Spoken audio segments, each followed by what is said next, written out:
Alright, Smackdown. But before I get started, I'm going to be making a Gump report right after this. And I don't know if I'm going to release it Monday. I think I will release it Monday. And guys, I just found out some information that you probably do not know about that's been quietly done.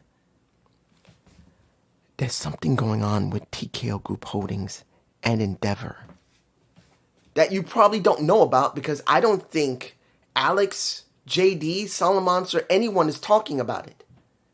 If I'm right, which I could still be wrong, I don't know everything, but what information that I've just learned, if it's true, and the situation with TKO is not what people think it is. It's not what they understand. Now, I'll be more elaborate in the Gump report, but I'm shocked that no one's talking about this if I am correct in understanding and no one's spoken about it. But let's talk about the Smackdown after WrestleMania. A good showing from Smackdown. I think that might be my title. Because you may not totally agree with how it's being run, but at least you will say they tried to put a very great foot forward. Did they succeed? Somewhat. For me personally, it's been, I'm going to say this. When you see SmackDown for months before WrestleMania, it's not been good. So seeing this put forward, they did do a lot in this show, but not all of it is great. Honestly, not all of it is. But it's understandable why they did it, but it's not all great. Let's do the Cena and the Randy Orton first. Let's get this all done. When Cena went out, and he was stopped from talking because Randy Orton came right out after him. I'm like this. This is the deal. Because I know about what's going on with Triple H. I know what's been going on with The Rock. I'll probably do a Gump report eventually on that too. Because I know a few people want to know what my thoughts are. So wait for a Gump report. I will not tell you on this video. But after what we saw in WrestleMania, even though it's good to see Randy Orton is the one that's going to be dealing with John Cena going to Backlash, fine. Or going into SummerSlam, fine. But it still left a bad taste in my mouth seeing what happened. There was no Rock. No Rock at WrestleMania when he should have been. And I'm not going to say anything about Pat McAfee and what he did after that. That's part of the Gump report. Do not ask me. I will say Gump report. I will literally just write Gump report. If you ask, what happened? What do you think about this? Gump report. So, know when to make the Gump report, you know my thoughts. But I just didn't have a very good taste in my mouth. Now, was the segment good? It was fine. It was fine, especially when you hear about Randy talking about Make-A-Wish and Randy Orton's trying to make it about, John, the reason you feel like you have a hole in your heart. And knowing how much you loved helping the Make-A-Wish kids. You're the only one in history that did the most. Hands down, you made wishes for everybody. I know the reason why. You need kids. As a father, I know you need kids. And then John Cena gave the line like, you literally said this to me here. Saying that I'm missing something. Saying I've done so many great things. And then parents shame me on national and international TV. Really? And then he says, I don't need kids because I've been raising everybody else's kids for 25 years. I'm not going to lie. Let's put this on perspective. I've seen John since he came and debuted. I've seen when he went through Dr. Thugonomics, when he went through being the My Time Is Now era where he was the soldier. The amount of stuff that he did that wasn't just Make-A-Wish, but trying to encourage children was bigger than Hulk Hogan. In my humble perspective, yes, you're going to say, dude, are you crazy? Hulk Hogan did way more to inspire people. Well, think about this in this respect. Yeah, Hulk did do a lot. He inspired Edge and a lot of the wrestlers that became the mainstay of the Attitude Era and the Ruthless Aggression Era. No lie. But let's make it clear. Did he do Make-A-Wish? No. Now, if I remember back then, there was no Make-A-Wish. It came out in the early 90s. I believe Make-A-Wish came out. Late 80s, early 90s. I don't think he did much of it. No, I think it did exist in the 80s, Making a Wish. But if you compare him to John Cena, John did it for way longer and fulfilled way more wishes. So you can literally say he's reached more children than a Hulk Hogan did, taking nothing from Hulk. I liked Hulk. I did love Hulk. Admittedly, the one I loved the most was Bob Backlund. Yes, Bob Backlund. He was the first one I saw and I loved him the most. But seeing John saying that is not that much of a stretch. Let's be honest. He's been doing this for a while. Kids have literally been caring more about this. He's made a bigger impact. He's made more money for the company. Not saying that Hulk Hogan didn't make a buttload of money, but he made a lot of money for the company. In most cases, more than anyone that was in the company at the time. So he can, in a sense, say that. But knowing how he's been doing his stick, and he's been doing it very well. The problem is this. I'm taking your soul. That's what was going through my head. Legitimately. That is what was going through my head during that segment. And the thing that's pissing me off is that it was a good segment. They tried to make the most out of the situation where there was no Rock. But that was still in the back of my mind. That if John was going to be like this, he didn't need the damn Rock. And at Elimination Chamber, it was a total waste of time, particularly when it came to Travis Scott. That ruined it for me at WrestleMania. And it made no sense at Elimination Chamber. And hearing this with Randy Orton, who basically got his butt kicked by John Cena because he caught him off guard, it's pissing me off that we're supposed to have a storyline that someone's soul was taken. If it wasn't Cody, it's got to be Cena, but there's no mention of The Rock. There's no mention of the soul. There's no mention about anything with The Rock. And for me personally, even though it was very effective, people got behind it, people cared about it, and I'm not taking nothing from it. But for me, it felt like a letdown because this should still be about The Rock being the driving force to make John Cena turn heel. And to me personally, that sucks. Let's move on. We get the first match of Axiom and Frazier on the main roster. There was no draft. They were just brought onto the roster, which is fine. And they go up against Angel Garza and Alberto. Alberto. And it was a great match. There's no lie that all four of these guys can go. There was no problem. Do I miss the draft? Here's the thing. One of the things that the draft did was at least give people a chance to see who was going to be possibly brought in. And you would have at least a week or two to know that this is the people that's going to be on the roster that are being mentioned. Bring in Action Frazier.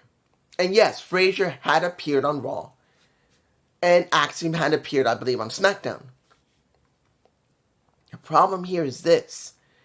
It feels like they should have been announced ahead of time.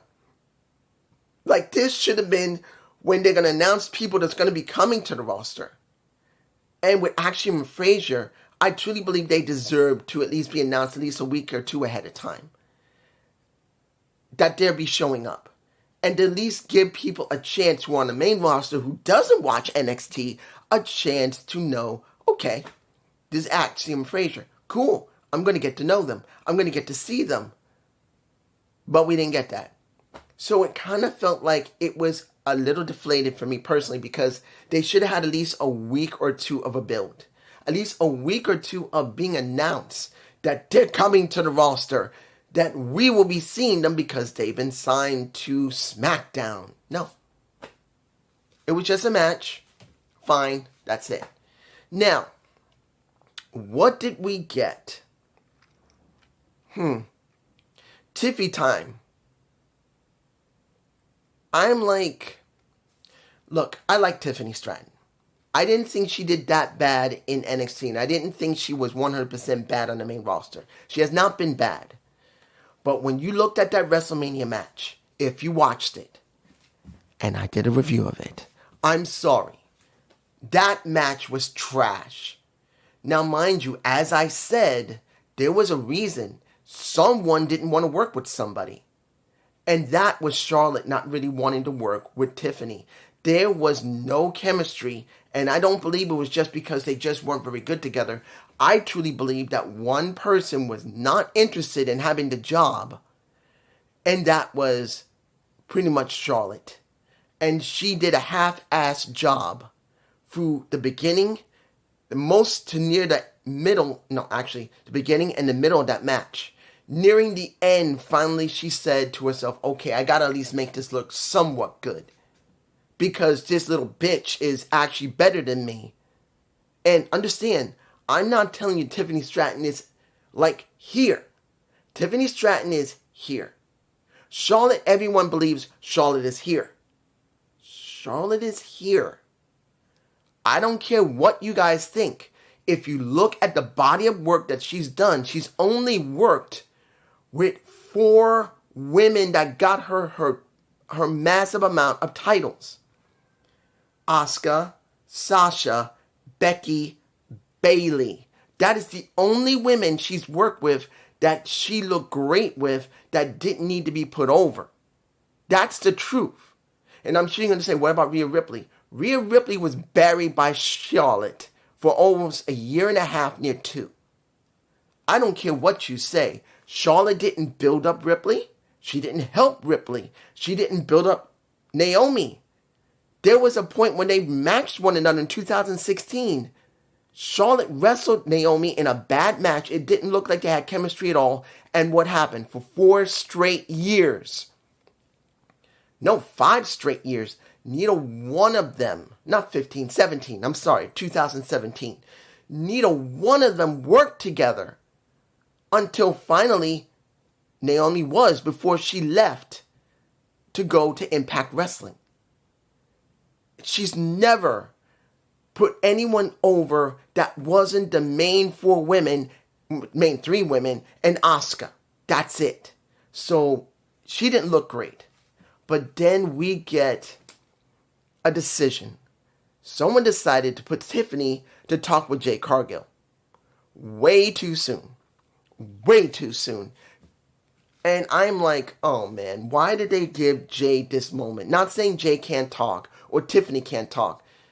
But when they decided to put them in the ring together, guys, tell me that match did not look good. I'm not telling you that when it comes to Jade, she is not a great power pro wrestler. She's a good power pro wrestler, but that's all she's got. And she still has problems in the ring where when it comes down to it, when you need to do certain moves that lead to another move, like in a chain, she telegraphs it to the fans. She acts slow when she shouldn't be acting slow, and she telegraphs it. Now, I'm not going to tell you that Tiffany was great here either. She wasn't. Tiffany had to slow down because of how Jade was working. And it is obvious that Tiffany is not good when she slows down. She's not a very good pro wrestler when she has to scale back her speed, because she does more gymnastics and speed work than she does more pro wrestling holds. That is how she mostly gets over. And when she slowed down, it just did not look good. They both looked like they were telegraphing everything. Everything. Until the match was stopped because Naomi came out and beat up on a little bit of Jade. And then we get Tiffany getting nailed by Nia Jax.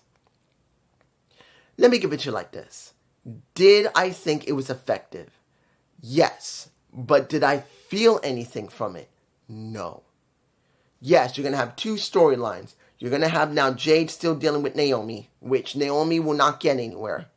And then you're going to have Tiffany, who's going to be dealing with Nia Jax, which you will see something getting somewhere. Because I do believe, even though there are moments when Look, Nia Jax has a problem. Sometimes she is way too stiff in the ring. But I can say since her second run coming back, she's done better.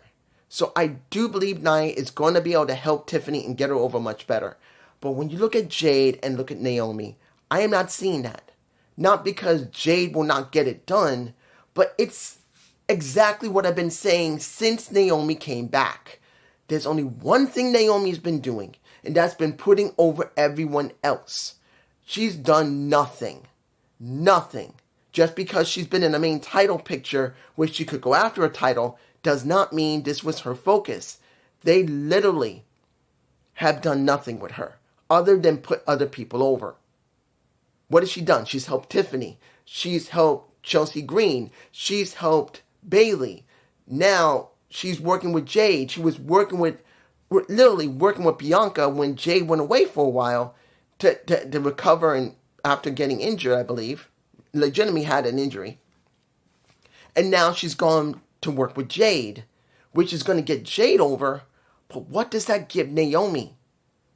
Nothing. And even with her character change, which I've always spoken that she should change her character. I always said she should become Naomi the Dark Knight and act a little bit like Rosemary.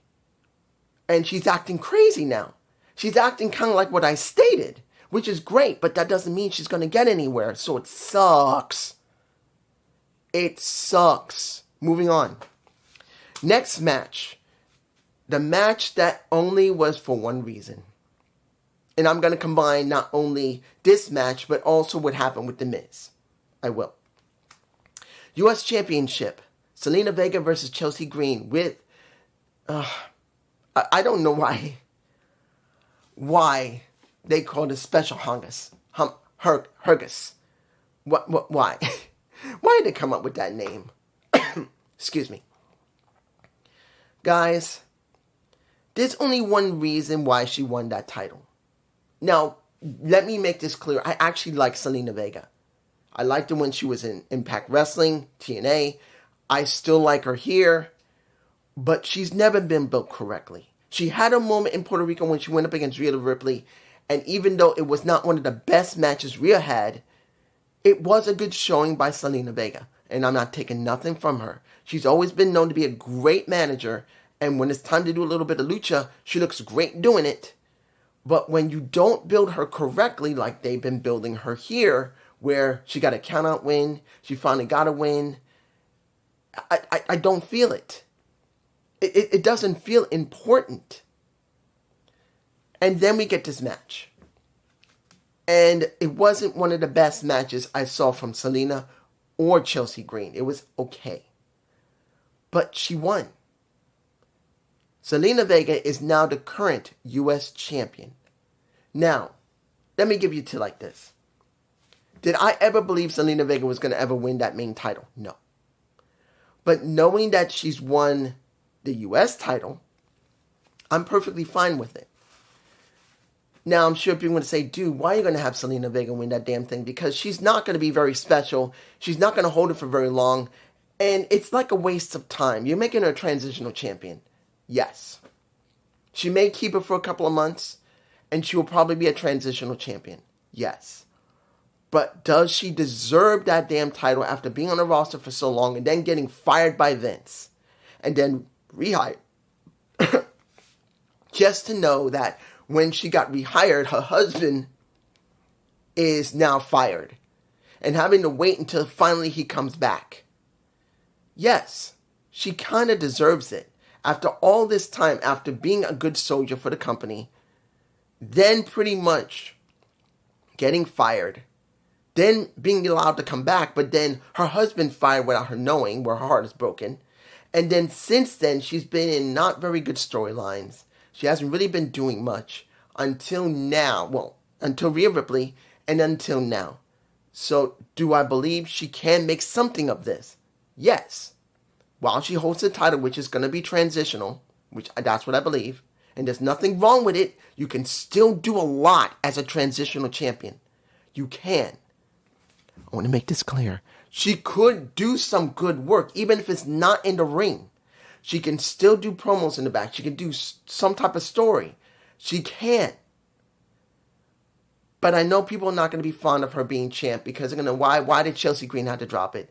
Look, she did deserve it after what she went through like Naomi. But unlike Naomi, who came back, who left, she was fired, came back, her husband was fired, and now he's back. I think they just wanted to give her a reward saying, look, your husband's back.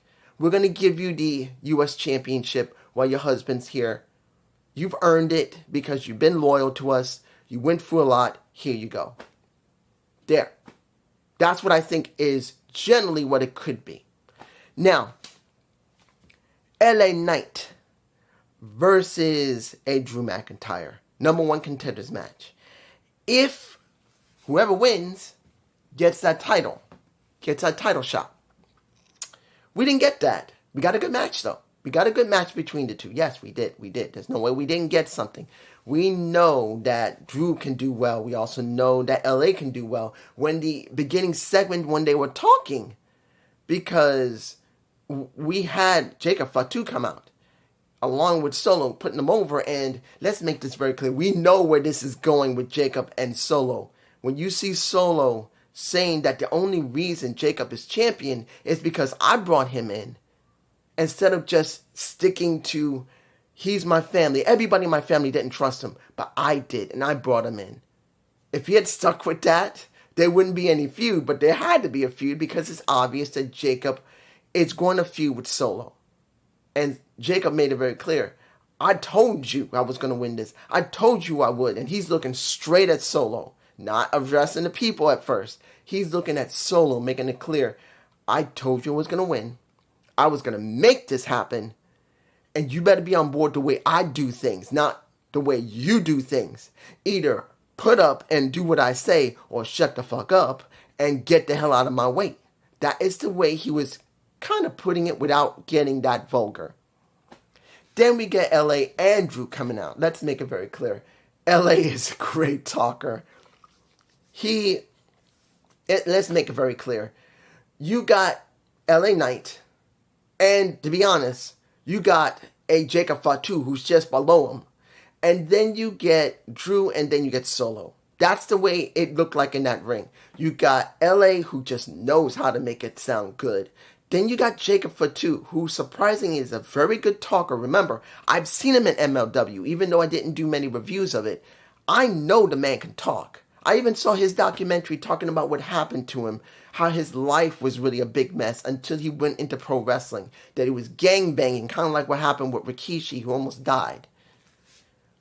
But you know what? I like how he talks. He's pretty much straightforward. And seeing that we had this, the match was DQ'd because pretty much it was stopped. And then the fight happens. We get let me give it to you like this. Did I really believe that Damian Priest was done? No. Because I knew they weren't going to finish with it. But here's the problem. And this is the problem. I said it before. It should be over. And Drew should be doing something different. Drew needs to have a character change. And he needs to be doing something different. But they're not going to end it because they don't really got anything for Drew. And they definitely don't have anything for Damian Priest. So they just stuck them back together. But now, we're going to probably get some type of triple threat or something. Possibly. Between Drew, between Drew, Jacob, and LA. I said Solo in there because I know Solo is going to get involved sooner or later. Either he is going to keep that title around Jacob's waist, or he's going to mess up Jacob, and he's going to lose the title, and then their feud will start. That is how I feel it's going to happen. But this is just me, guys, down below. Now, I know I didn't say it at first when I was talking about Zelina because this was the thing that was pretty good, but I gotta say this. When you see The Miz with him, you gotta say it again, him. Seeing him with Carmelo Hayes and putting Carmelo Hayes over was fine. I actually am very happy to see that The Miz is working with Carmelo, and it does kind of work. And then seeing when The Miz went into the ring, getting pissed that Randy didn't ask him to do the match with him instead of Joe Henry. And when it came to, well, instead of doing Americano with Rey Fenix, why wasn't The Miz ass? He felt disrespected, humiliated, angry, and then the lights go out, and then we get Aleister Black, as he was when he was in NXT Black and Gold. Gets into the ring, does his position. The Miz is going to talk to him. He gets a spin kick to the face, and he's out. Here's the problem. It's for me. Here's the problem. It's for me. I didn't think they needed to go there. Look, I'm not going to tell you that Aleister Black was not a bad character when he was in WWE. He was pretty good, but he didn't really know what to do with him, particularly when he started putting him in a suit. And then he was gone. When he was maybe just beginning to get it over, he was gone. And understanding they had to do a reset on him, going back to the old Aleister Black from NXT Black and Gold, I understand it, but you couldn't try to kind of tweak it to make it feel different. I'm sure that there are going to be people who are going to be happy that he came up the way he did and kicked the Miz in the face. And I'm not against the kick in the face. I'm not against how he comes up rising from the darkness. It wasn't bad. But I felt like they could have done something else other than that could have been more effective. Kind of like putting more effort into him. Here's the thing. You are bringing back someone that really never got anywhere on the main roster because Vince didn't do shit with him. He was a Triple H project. And Triple H was very proud of him. But he did nothing with him. And he was just a waste until he got literally removed from the company and broke Selena Vega's heart when she finally came back after being fired by Vince. I just feel like that was lazy. Honestly, it felt lazy.